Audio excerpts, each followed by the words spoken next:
Hey guys, welcome back to the shop. So this is part 2 of our fall hunting rifle series talking about some Remington pumps.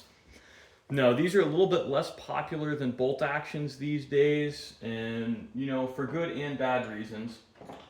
Now I think that the Remington pumps do have some advantage. They're very fast to cycle. Um, the Model 141s and Model 14s I think actually cycle a little bit smoother and more quickly than the later 7400s, 740s, what have you. Um, I personally, if I was, or sorry, 7600s, excuse me for misspeaking. Um, if it were me, I would get a 7600, but I'm still not a huge fan of them. They're not terribly accurate guns because they don't really have a fixed barrel. In my experience with them, you're doing pretty well if you've got a 2 or a 3 inch group with them. That's really the practical limit on them.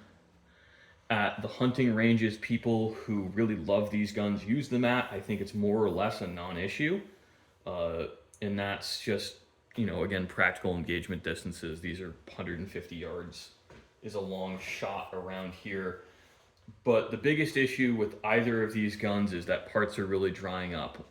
I'm forced to repair some parts on this gun because of scarcity, and it's been a long process.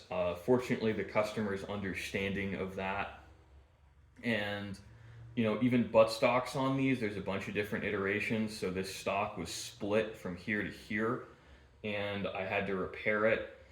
That's not an insignificant task, in all honesty.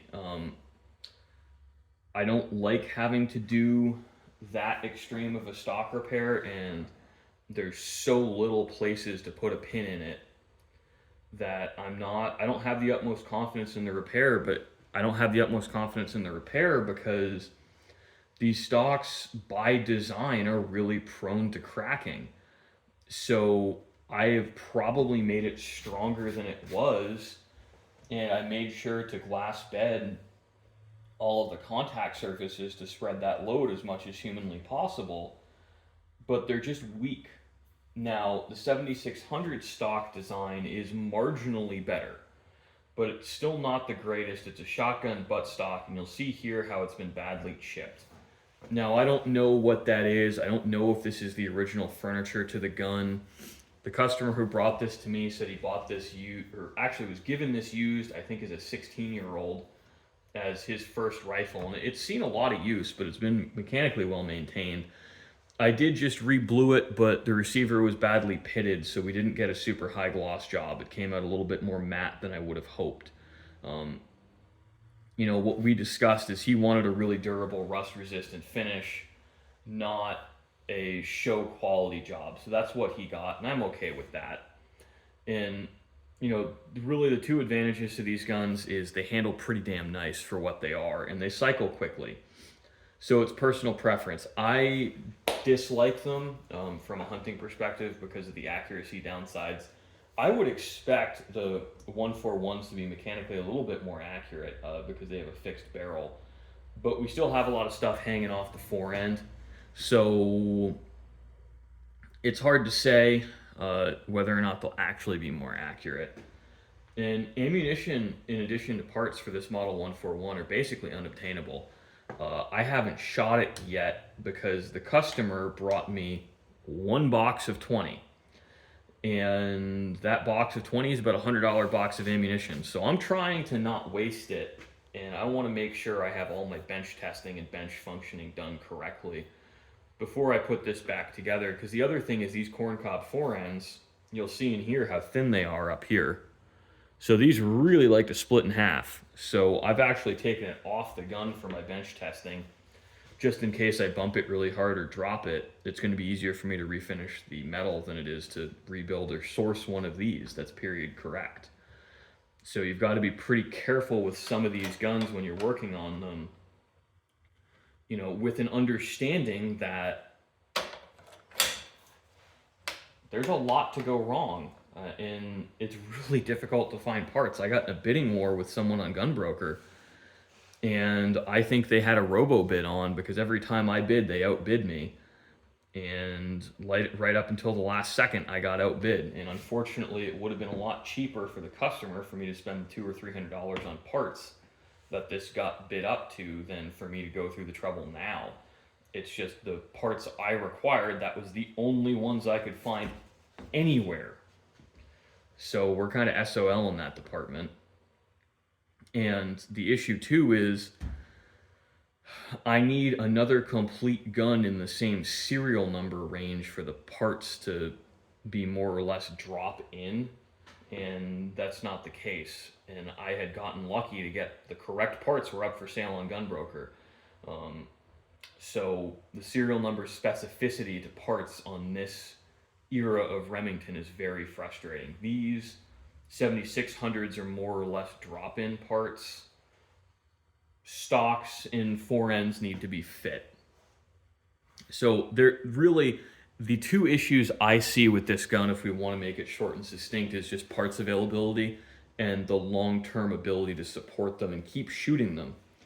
I don't see that really being there until the aftermarket decides that these guns are worth investing in tooling to make parts.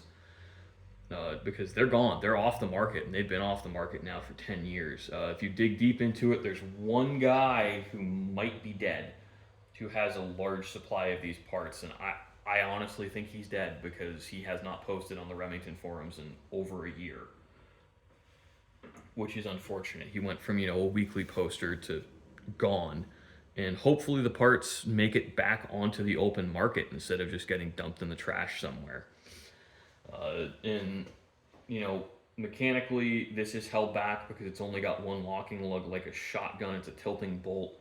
This is a rotating bolt. These Remington pumps and autoloaders of later generations, this is a lot stronger. This is a 30-06. This is kind of a watered down, very similar to a 30-30. No, it's 30 Remington, which is effectively a rimless 30-30 case. Measuring and looking at the cases side by side, I think if you're willing to devote some machine time, you could convert a 30-30 case to be functional in this gun. But you need to modify the rim and fire form it. Dies are available for this, just not brass. So now that we've covered these guys, I want to quickly cover the issues with the Remington autoloaders.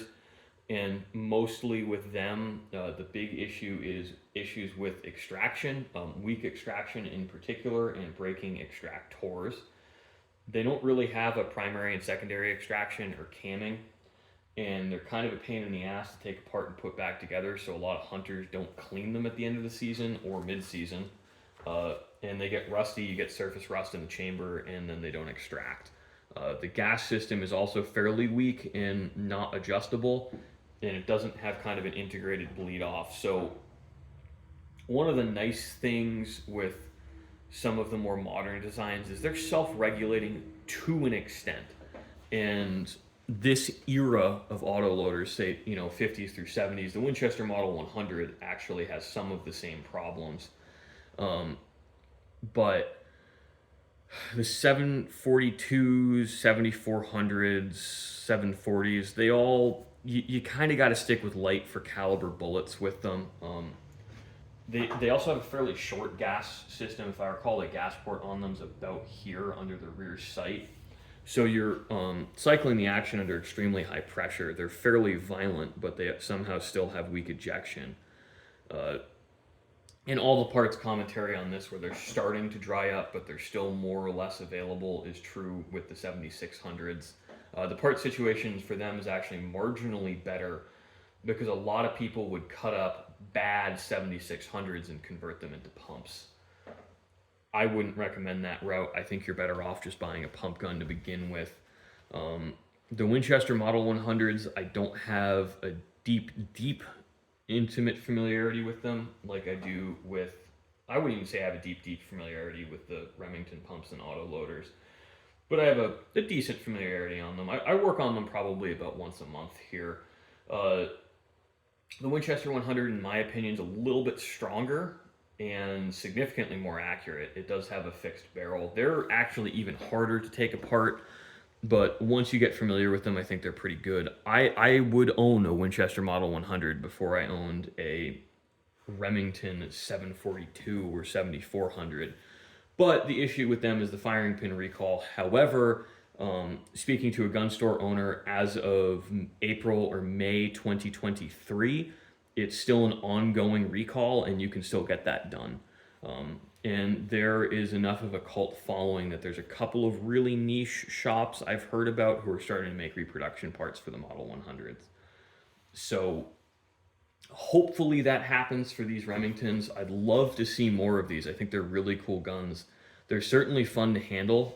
They feel great, but you do have this pretty major weakness with parts availability. So if I start to see more of these, I'm going to start talking to people and seeing if I can get reproduction parts made or possibly making them here. If I see enough of them, I'll invest the time. But as of now, this is like a once a year gun I see them. So it doesn't make sense to put that kind of time and effort into bringing these guns back online. For now, it's easier with the volume I do to just spend, 4 or 5 hours and really digging to hunt the parts I need down. So thanks for watching, guys. I hope you enjoyed. It's always interesting talking about these guns, and there's really so many big game hunting rifles out there that it's hard to say what is objectively the best and what's objectively the worst. Next we're going to cover some lever actions. Unfortunately, I don't have a Winchester 95 or a Savage 99 at my disposal currently, so I can't do any videos on them, but I'd really like to. I will have one in the shop sooner or later. I've had a couple people reach out to me. But those are the kind of guns where the owners really understand them and know them, so you see them at the end of hunting season, not towards the beginning. These are, I think, really for the people who own these are more hunters than shooters. So they don't tend to see huge round counts, so people have a sort of inflated sense of their reliability.